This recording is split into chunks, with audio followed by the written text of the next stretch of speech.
It is safe to say that the 1992 Royal Rumble was a success for us in this 1992 rebooking.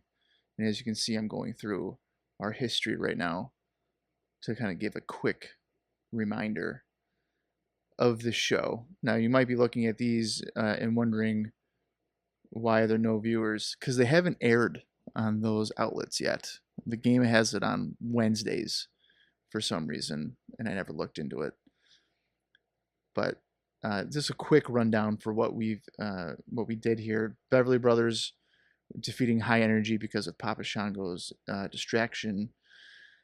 I'm not going to go through the promos; those are self-explanatory.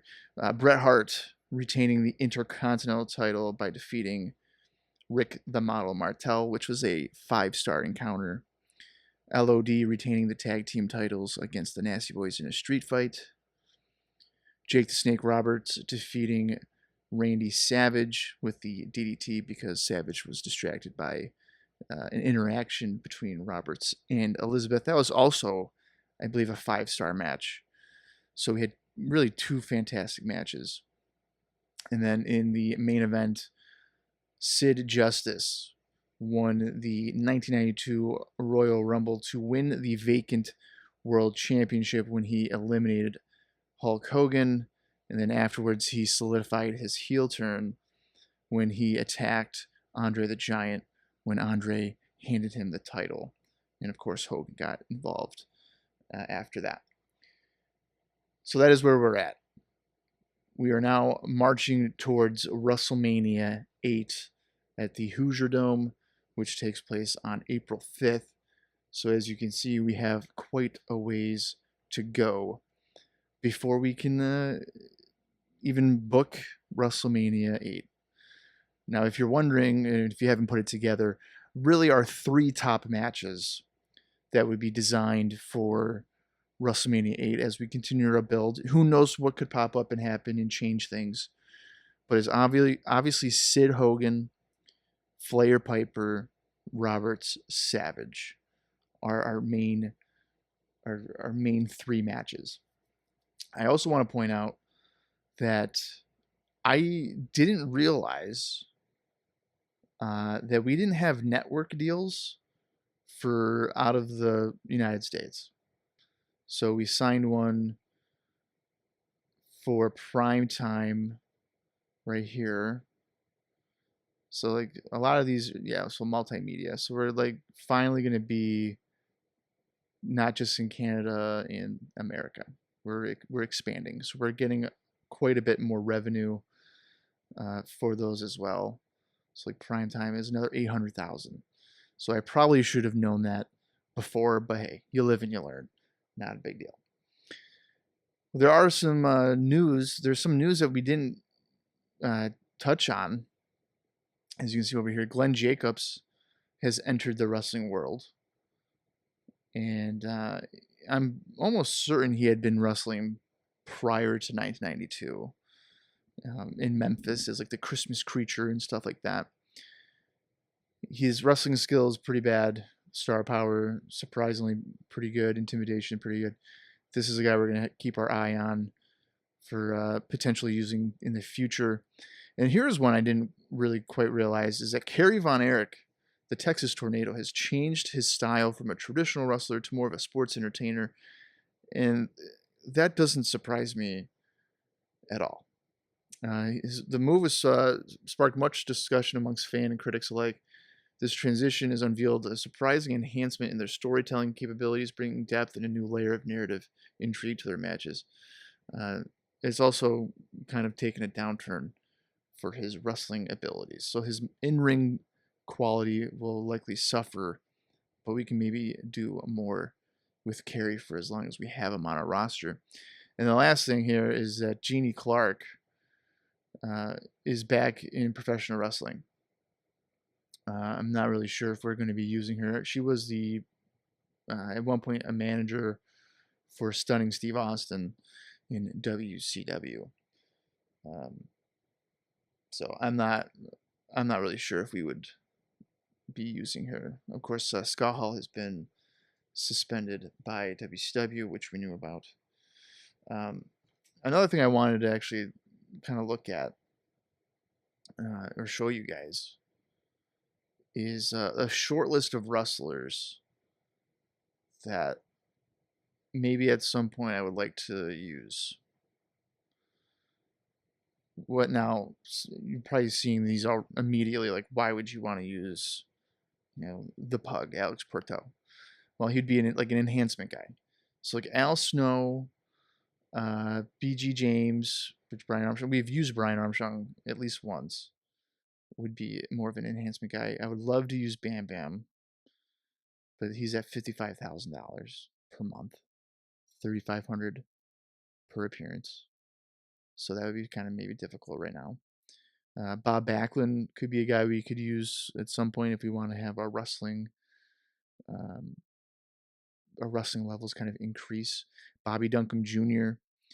would be a potential addition to the stable known as the Outlaws, tentatively, with like John Hawk Bradshaw and Tracy Smothers and Armstrong and Bill Irwin.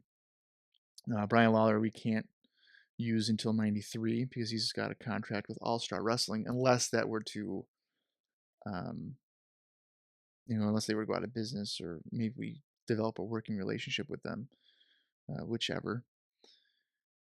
I'm not going to go through every single one, but you can see there's quite a few names on here.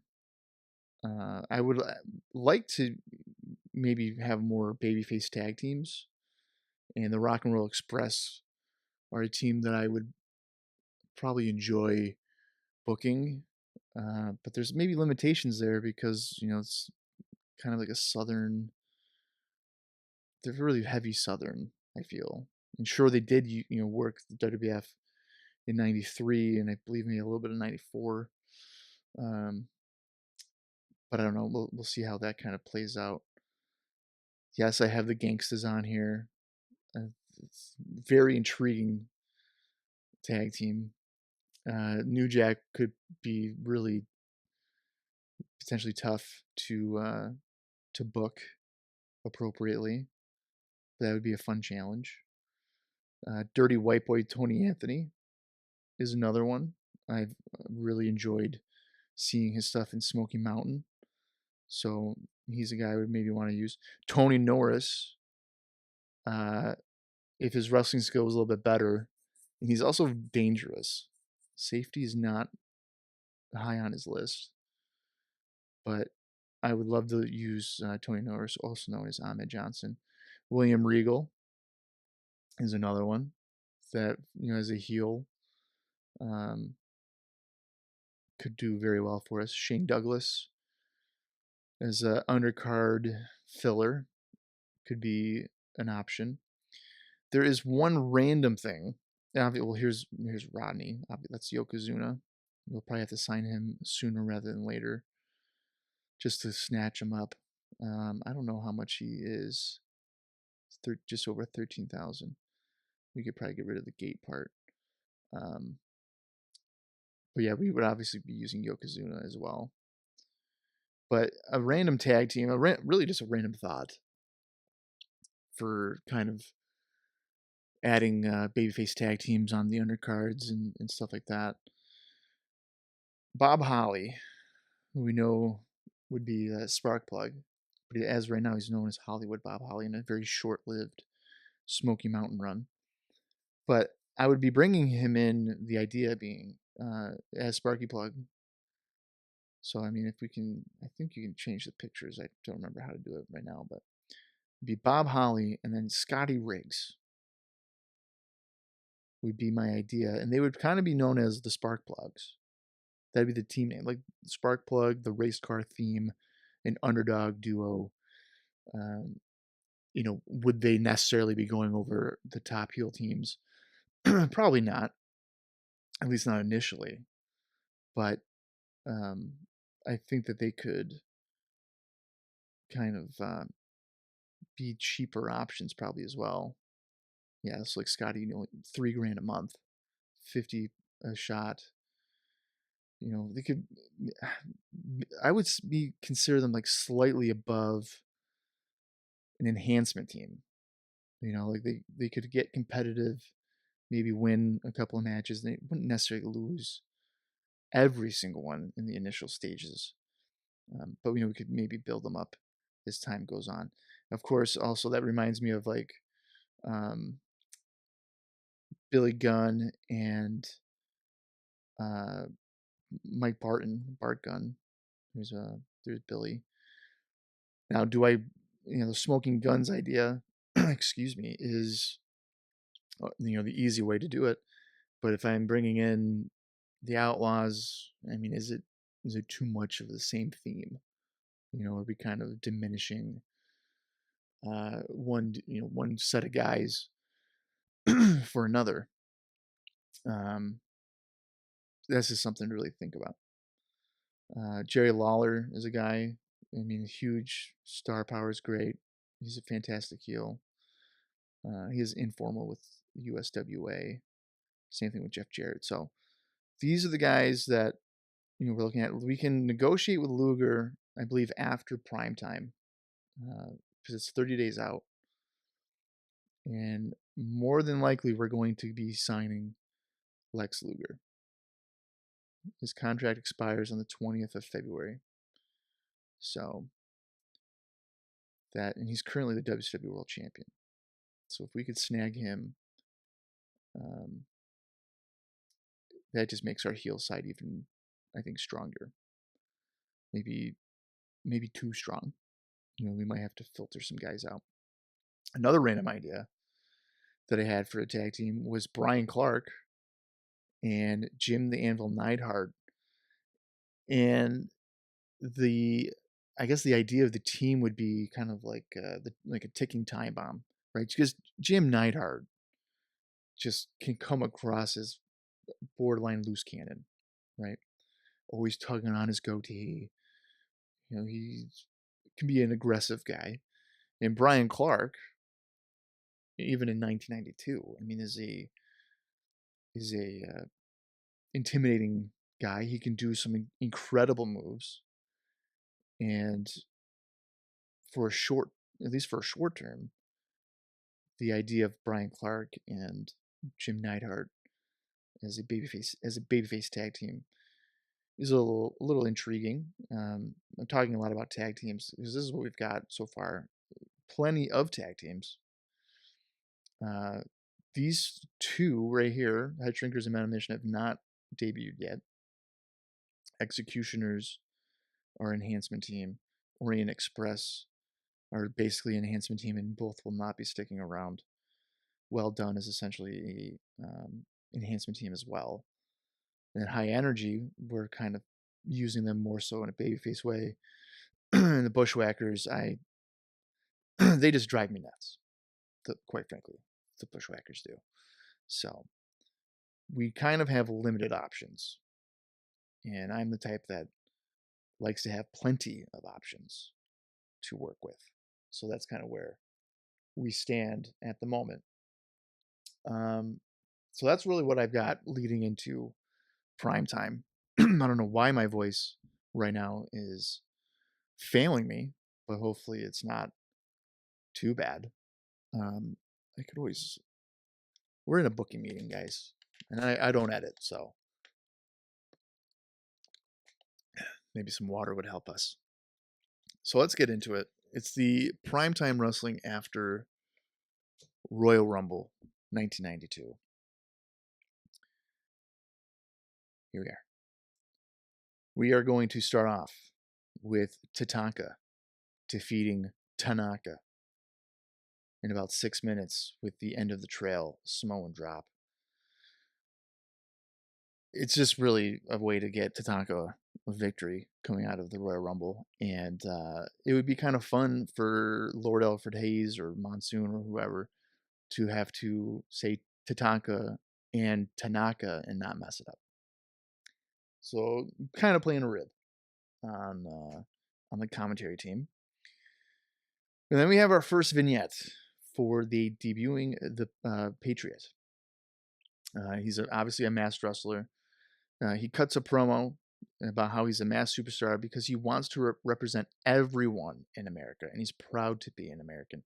He's a hardworking man. He's going to enter the WWF and make everyone proud to support him and America. He's setting his sights on the bad apples in the WWF. So obviously we are designating him as a babyface.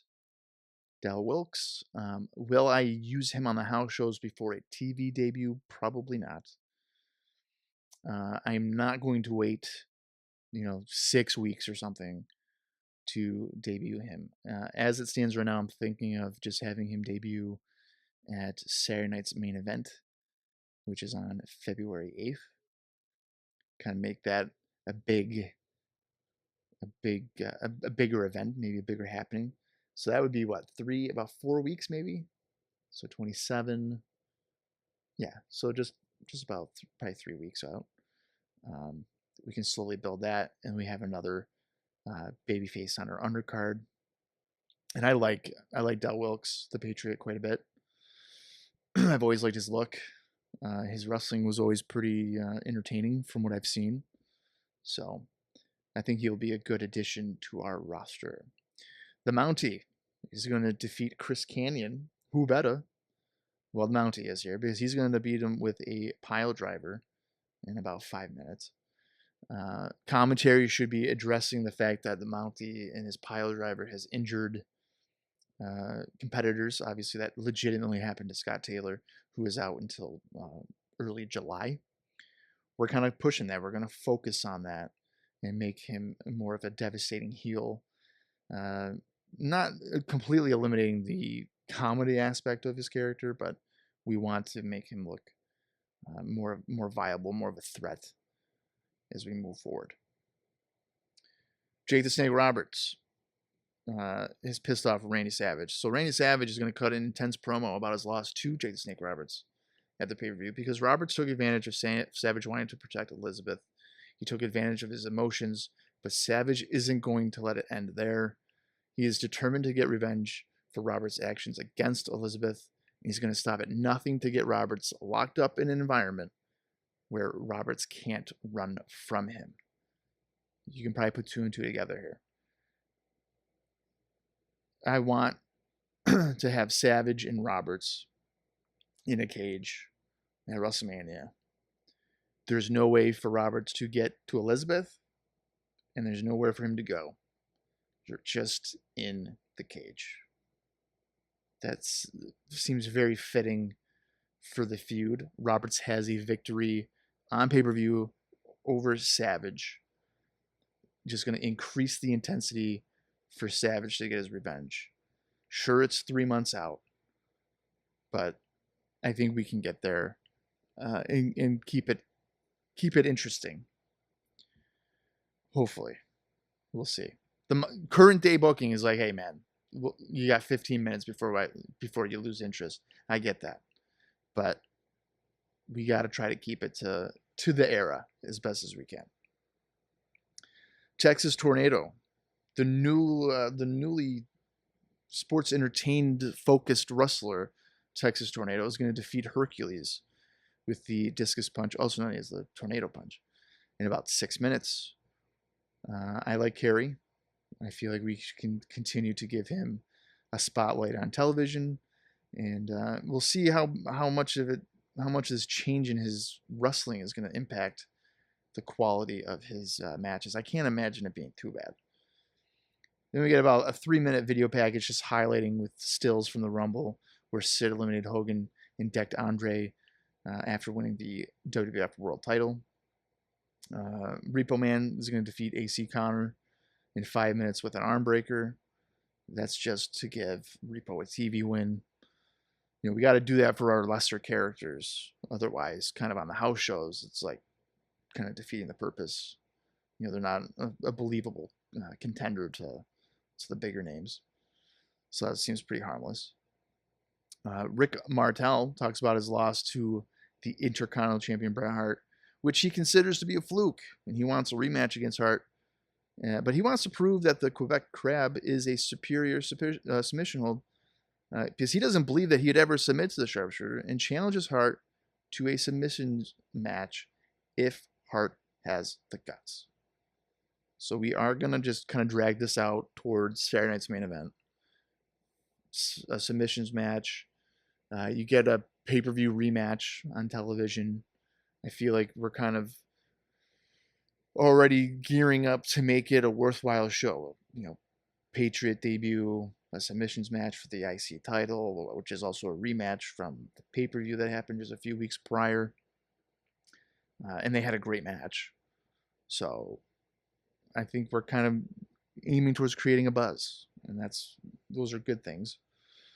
Boss Man is going to defeat Haku in about 7 minutes with the Boss Man Slam. Just continuing the push for Boss Man. Speaking of Boss Man, Money Incorporated, they're not happy with failing to win the Rumble, and they are blaming both Big Boss Man and Virgil. IRS is especially annoyed with Virgil for having eliminated him. DiBiase calls Boss Man a pig, and for getting in the business of the Rumble, Money Incorporated will make sure that they both forget their actions that they had at the Rumble. So we're tying into what kind of transpired there at the Rumble. And as I said before, these guys in some capacity are going to be linked up together on house shows, whether it be 2 separate singles matches, tag team matches. It kind of helps us prevent the house shows from being very repetitive. I don't want to book the same shows over and over again. There's really no fun in that. So if I can have several different directions to go, you never know what you'll see at a house show, which is kind of the approach I want to do. Coco Beware. He is distraught as he's interviewed by Mean Gene, and Gene talks about Coco tells Gene that he wants to have Frankie back. He doesn't know what Papa Shango's up to, but he promises that if anything happens to Frankie, that there's no amount of voodoo that can save Papa Shango from his fury. So not a really uplifting and fun Coco. He's pissed, and he's focused on getting his friend back. Now, I guess this would be probably around the mid part of the show, so kind of like going into the second hour, roughly. I don't know, but we're going to hopefully have a good match here. Shawn Michaels is going to defeat El Matador, Tito Santana. I didn't write down the finish right there. It looks like I missed that, but let's do it here. Michaels wins with the super kick, as you can see right there. Yeah, so we've had this on the house shows. Why not just have it on prime time? We're probably going to try to shift away from them on the house shows. We did it for almost a month, about 3 weeks. Not to say that they won't do it ever again, obviously, but I don't want it to be like a main match. I think we're kind of shifting more towards Shawn and Brett on the house shows right now, especially after Saturday night's main event with Rick Martel and stuff. So figured pretty good TV match. We can always revisit it too on like the secondary shows, but I thought this would be pretty good quality action. 12 minutes. The tag team champions Legion of Doom are going to defeat Well Done following the Doomsday device on Steve Dahl, about 6 minutes. We get then a promo from the Beverly Brothers. Their next target, that's going to be the tag team champions, Legion of Doom. However, they call them the Legion of Dummies. Their wealth and education is far superior to the brute strength of LOD.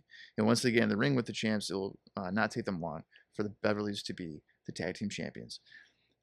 I didn't want to directly do the Legions of Sissies so that they did in real life. So we'll just go with the Dummies. Pretty basic early 90s insults. The idea being here as well, Saturday night's main event is where we're kind of gearing for that show. I want it to be, kind of important as a lead into WrestleMania 8, but also just not have it as just randomly cold matches. So if you have some steam to it, it should just be better for viewership, I would imagine. The British Bulldog is going to defeat the Barbarian in about 9 minutes with the running power slam. Pretty, basic competitive match. Power guys. Sure, Bulldog doesn't care about my advice regarding drug usage, but will continue his push here with the victory. And in the main event, Roddy Piper is going to defeat Skinner with the sleeper hold. And of course, Skinner's going to pass out from that. So purposely, we don't have comments from Sid, Hogan, Flair, quite a bit of guys. That's by design. We have plenty of time to continue promotions for WrestleMania or Saturday Night's Main Event or really anything.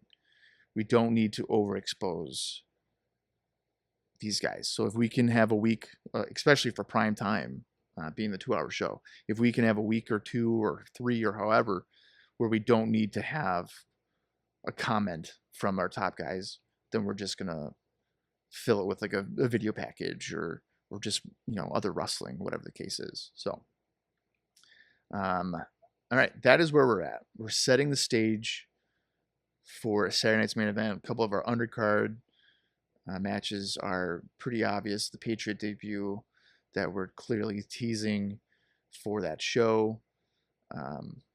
That's the general idea. I don't think this is necessarily a really bad show or anything. We got a couple of names on there, a couple of feature matches, and of course a main event guy kind of in our main event there with Piper to hopefully hold the audience.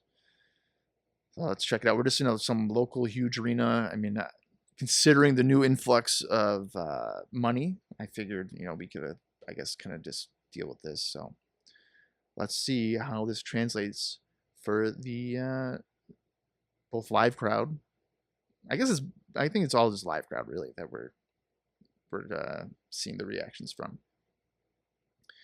All right, Tatanka and Tanaka get a 2-star match. Now these are going to impact because we have TV deals everywhere now. So Tatanka got a boost everywhere. Probably should have done that weeks ago, but you live and you learn. 54, 57. We're still gonna be pushing Tatanka, and hopefully these guys will not refuse or get angry about having to put him over on house shows. The Patriot gets a 76%. I think that's a little higher than I anticipated. I thought he'd be maybe below 70, but got a boost everywhere, so that's good. The Mountie and Canyon get half a star. That's good. See, this is what we want. We want the threat, so we're doing good. Canyon put in a huge effort, because of course he did. All right, we got 85% here for Savage promo on Roberts. Increase everywhere other than America. Not a big deal. Could be worse, I guess. Kerry Von Erich, who has, as we know, has changed his wrestling skills, got a star, and nothing changed. 62%. For the crowd reaction, 60% overall. The video package that we have from the Rumble, they both got a boost, 97%. That's good. I think that shows interest in what we're doing there. Half a star for Repo Man, who got a nice bump up from everywhere. Shockingly, I have plans for Repo for the undercard. So we just got to get the crowd reaction a little higher up, I think, to justify what I want to do. 80% for Rick Martel's promo on his rematch with Brett. Increases for everyone. That's good.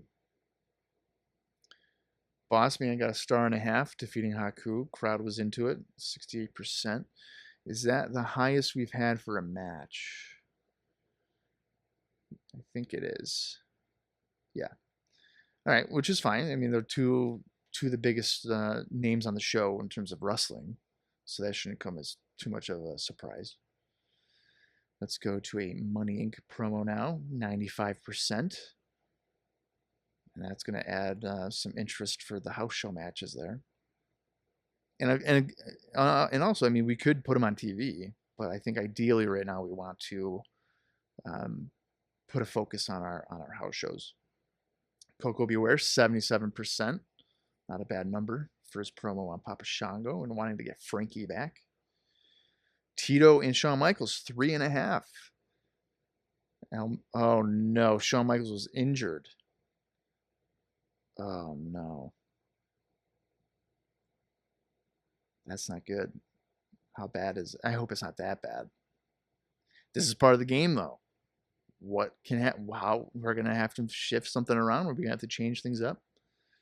We'll have to see how it goes. Uh, I think I have him on my house show, so we'll have to rebook it potentially if it's a major injury.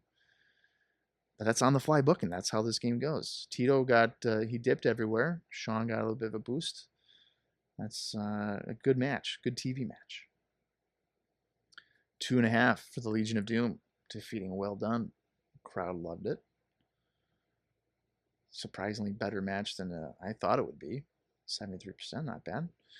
The Beverly Brothers promo got 64%. That's a little bit lower. But they're also not on the same level as the Legion of Doom, which is bound to happen because Legion of Doom are so popular and good that a lot of their challengers are going to be maybe seen as less than. But if we can slowly get them to more of a respectable number, maybe that will, increase over time. Bulldog and Barbarian, crowd mildly into it, roughly around the same the last couple of matches, 2 stars. And then Bulldog got a nice bump everywhere. It's not bad. And then our main event for Piper, Skinner got half a star. Skinner and Piper having bad chemistry all over the place. 72% overall. 81 crowd was loving it. That's probably because of Piper. All right, let's see our show rating. 72%. We got a nice boost in Latin America, Asia, Africa, North America. We went down just 2 points. So that's not too bad of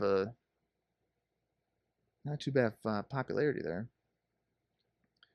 Oh, you know what? We could probably, yeah, let's unclick all that. I want to see where we're at for all of them now. Okay, so there we go. All right, let's go to our mail. Shawn Michaels is injured. He's going to have to miss some time, so we'll have to go to his page and see how that works out. Our primetime show got 3.8 million viewers. That's our income. And then we got almost 9 million viewers for that TV deal. Not bad. We sold 19. We almost had a sellout. We almost had a sellout and we didn't use like a lot of big names. We got $1 million in over $1 million in ticket sales. All right. Well, you know what we got to do? We got to go to Sean. And how? Oh no. Oh boy. Shawn Michaels has a neck injury, and he is injured until May of 1993. May 9th of 1993.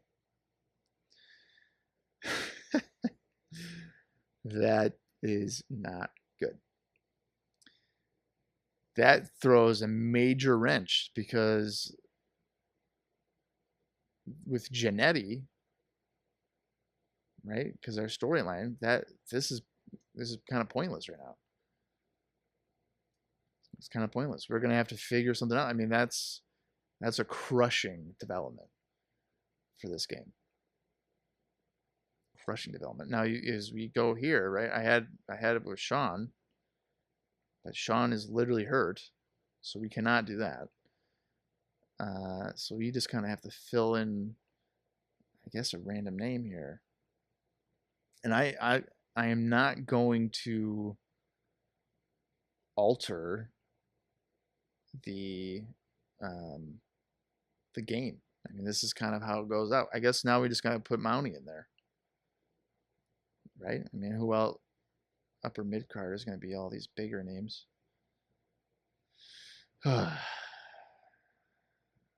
I would like to maybe not put him in there.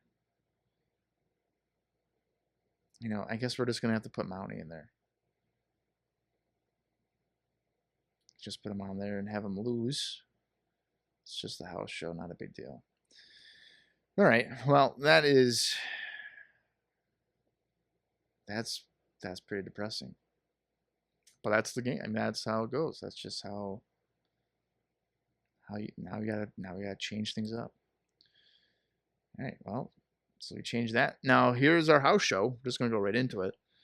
We are in Tennessee, 5,000 in attendance. Owen Hart is going to defeat Tanaka with the missile dropkick in about 10 minutes.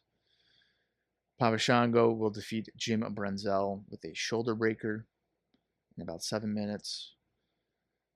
Money Incorporated are going to defeat Bossman and Virgil when IRS pins Virgil with the right-off clothesline in about 11 minutes. I'm expecting maybe a higher crowd interest on that because of what we've done on TV. Potentially, hopefully. The Undertaker will defeat Sergeant Slaughter in about 7 minutes with a tombstone. The Tag Team Champions, Legion of Doom, defeating the Nasty Boys following a Doomsday Device on Knobs. Jake the Snake Roberts will defeat Greg the Hammer Valentine in 10 minutes with the DDT. Just kind of thrown in there randomly to get Roberts on the show, because after the show, Savage is going to arrive in the arena and attack Roberts until security gets involved. So you get that pop of Savage coming in there and cleaning house. Intercontinental Championship, which we just had to rebook. Bret Hart will defeat the Mountie with the sharpshooter in about 15 minutes. And then in the main event, in his first title defense, Sid Justice will defeat Hacksaw Jim Duggan with the powerbomb in about 8 minutes. So we have to get to a couple of days here. And we're going to have several males here. So I think, 4 days? Yeah, one more day that we have to do. Oh, Luger re-signed.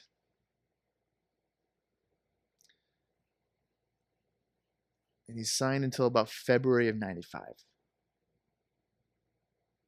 He has creative control, which I never would have given that. So we don't get Luger. Luger is not coming to the WWF in this time frame. Let's go to our things here. CMLL, nothing there. Yeah, so I guess we could have tried to sign him on those days that we skipped through, but we just didn't. I'm not really that concerned about it, quite frankly. Our roster is so big that not having Luger is not going to be the end of the world. All right, Brian Lee, who we've not used once, has upped his fee from 300 to 400. Superstars of Wrestling did just over 290,000 for viewers in TSN. There's our Rumble. Viewers' Choice did us over 100, just over 100,000, just under 1 million for that. This is huge. That's our big number, 724,000. Just under 7 million in income. Brian Lawler has officially left USWA. Reno Riggins wants to work with John Layfield, who has not debuted yet, and he wants to do that before February 24th. I'm not really sure if we can promise him that. I mean, I'm sure we could, right? We could just, I guess, maybe have the Outlaws on TV maybe sooner than we want. But there's the news again for Luger.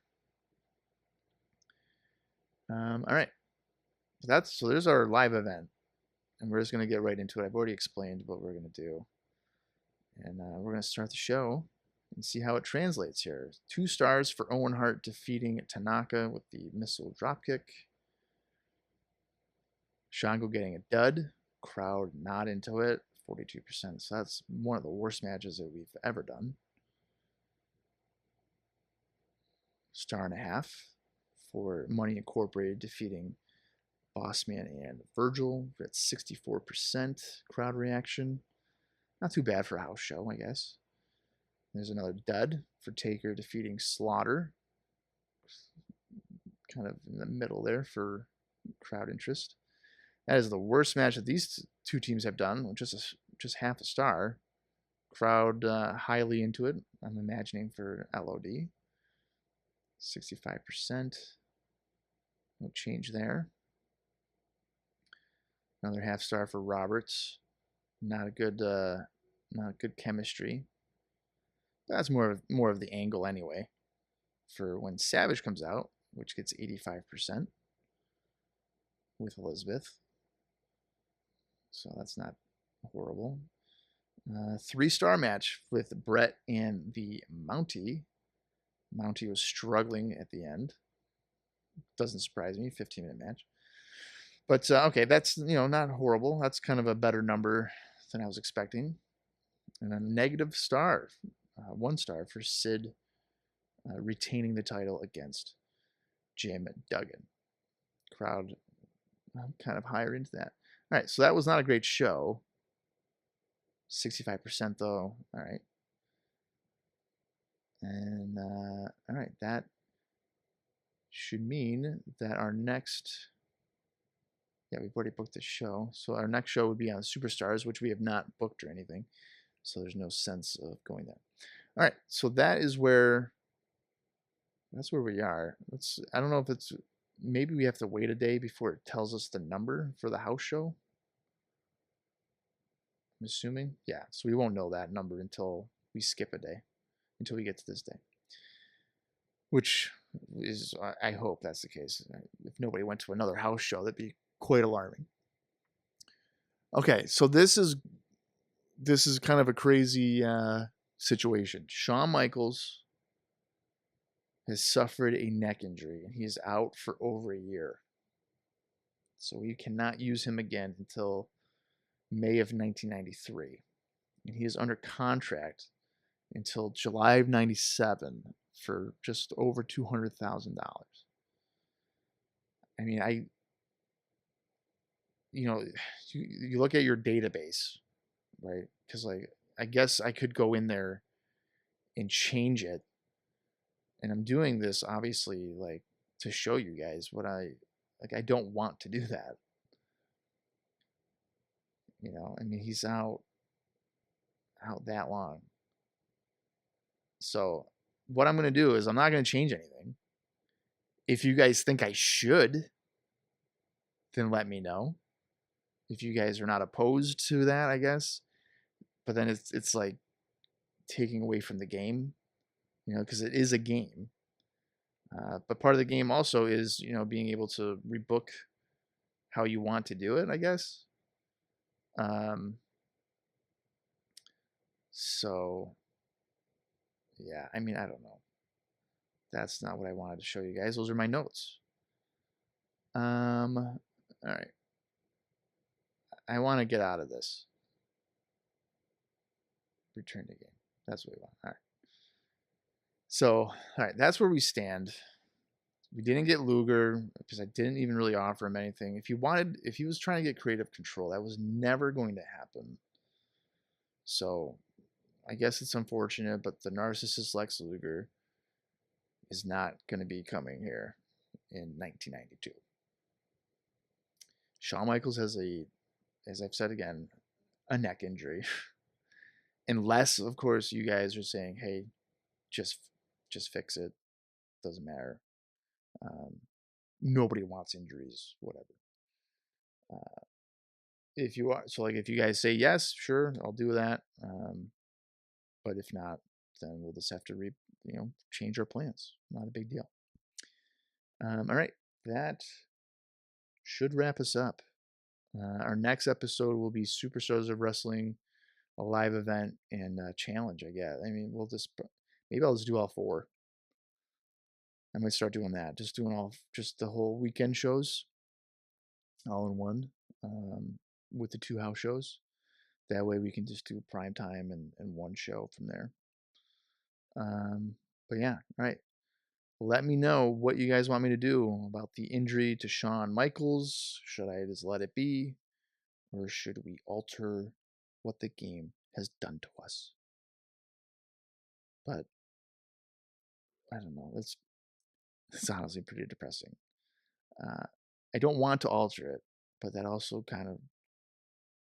kills part of the vibe here. But you guys let me know. All right. Where do we go? What are we going to do for the weekend shows? What are our house shows going to look like? There's only one way to find out, guys, and that is to continue on with this journey as we rebook 1992 WWF. So be sure to come back here whenever I post the next episode and let me know if you are vibing or not vibing with how I am rebooking the WWF 1992 thus far.